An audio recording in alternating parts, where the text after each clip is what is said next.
Good morning, guys. I'm Chris with M7 Metalworks back in the shop today. Got a really cool project here, an old Columbian Vise.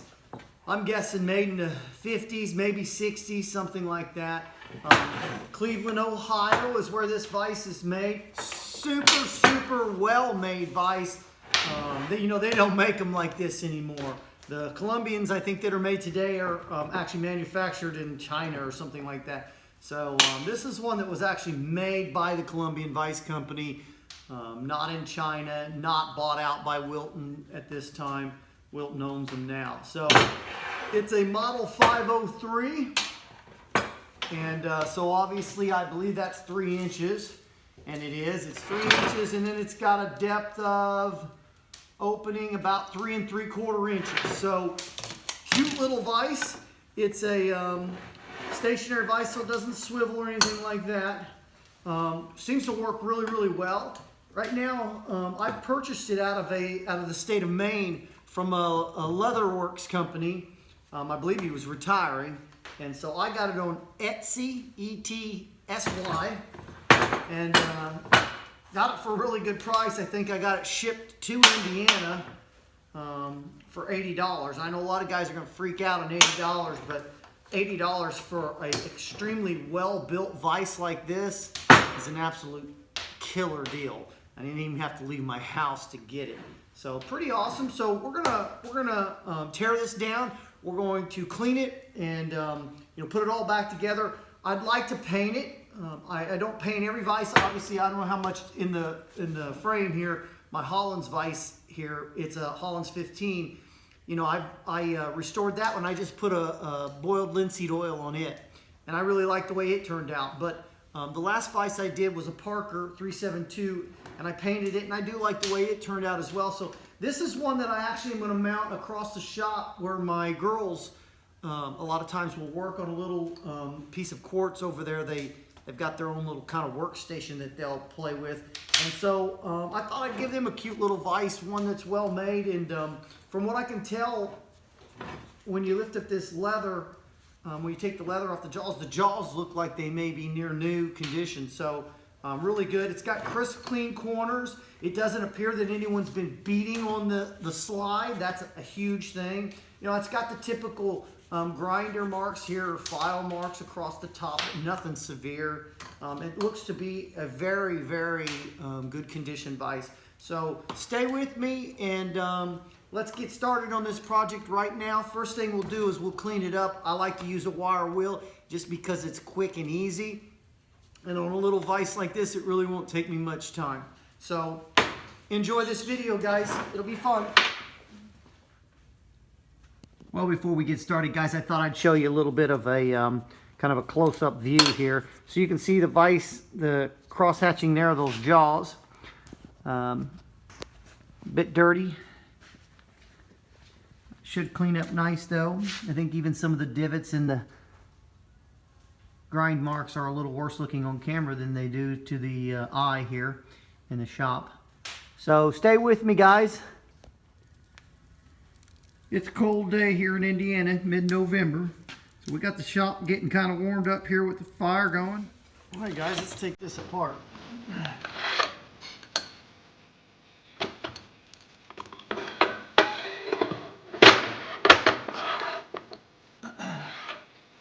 And take that little screw out. Just a little set screw.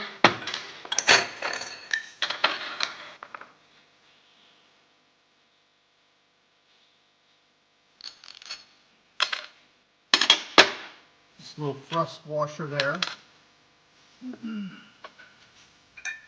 There's our little retaining collar. And I'm going to take the set screw. I'm going to actually screw that in there just so we don't lose it. I guess I'll take that pin out. I don't need to. I'll give it a good cleaning.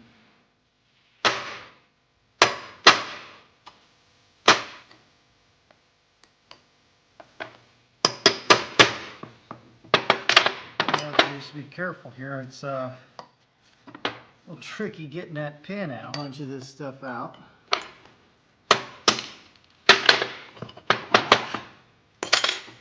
All right, let's punch out.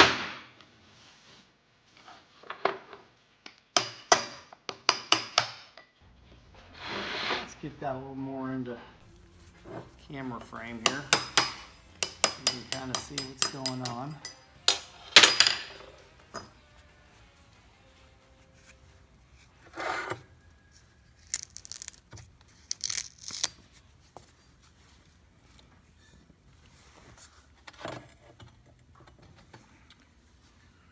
Obviously they use this leather to protect whatever work they were on. That's good for me because, as you can see, those things are as new, or nearly so. Hey guys, I'd also like to mention, I kind of neglected it a second ago, but if you needed to remove these jaws, these pins right here are what you would punch out. So I believe you'd punch them out from the bottom up, and then of course they'll pop through on the back side. And I don't even know if I can locate, I think there's one there and maybe one right in this area. I see a little bit of rounding in there. That kind of looks like one right there. So anyways, that's what keeps your jaws in. I'm not going to remove mine. I don't have any purpose or need for that, to be honest with you. I can clean this all up and tape it off and she'll be beautiful. So no worries there.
Okay guys, so you can see I've taken the belt sander, kind of just taking a little bit of those nicks and scrapes, not everything. You can see some of it's still there, and I didn't get too crazy on a low grit. I want a little bit of scratches in there because I need something for my paint to bind. It'll fill in all of these little tiny things, so I'm not really concerned about that. But it cleaned up actually very nice. So once I get everything taped, and I know the lighting here is kind of miserable right now, but I think you'll understand. I'm going to clean it up right now with some acetone, and then we'll get it painted.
Just taking the shine off the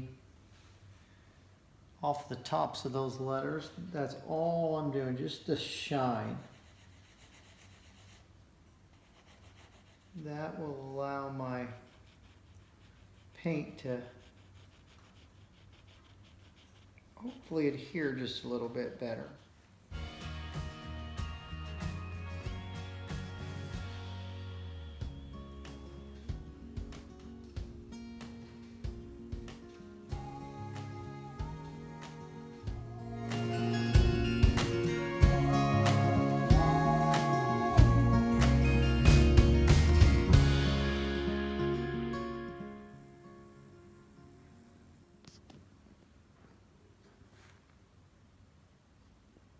Alright guys, we got the vise all painted up. It looks outstanding. I'm super excited. I think my girls are going to love this little thing. So what we'll do right now is I'll put it together. I won't show too much video on that.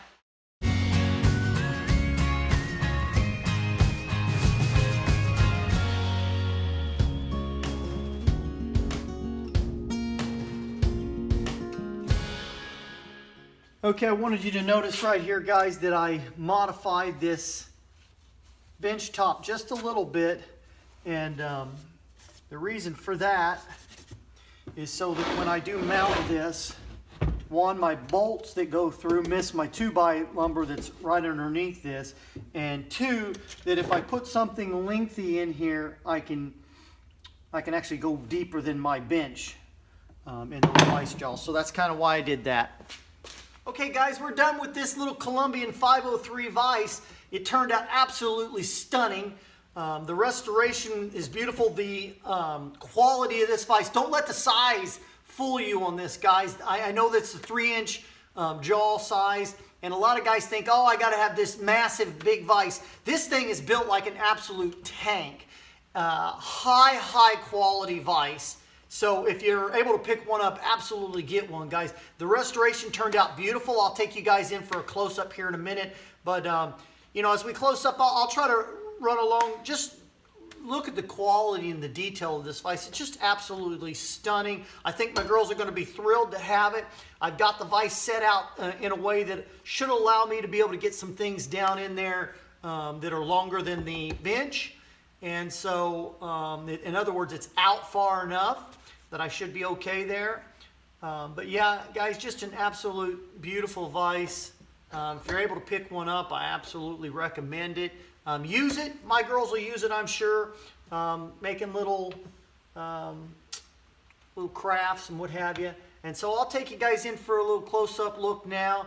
But you know, as I pan the camera across it, just notice the quality of this thing. It's just absolutely amazing what they used to do. And to think that I got this vise for $80, you know, to me that doesn't seem like very much at all.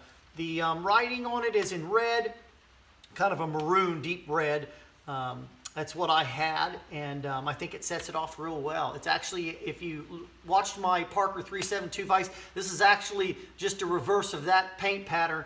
The Parker 372 was maroon color and then yellow lettering. This is yellow body and then maroon lettering. So anyways, I'll get you in for a close-up now.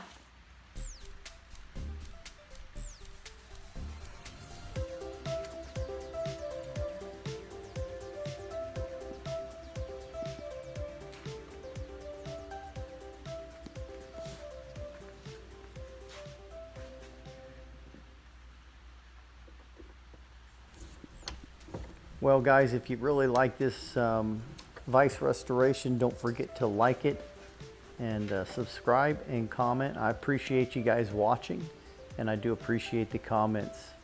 Hope you enjoyed this one. We'll see you on the next video. I'm Chris with M7 Metalworks.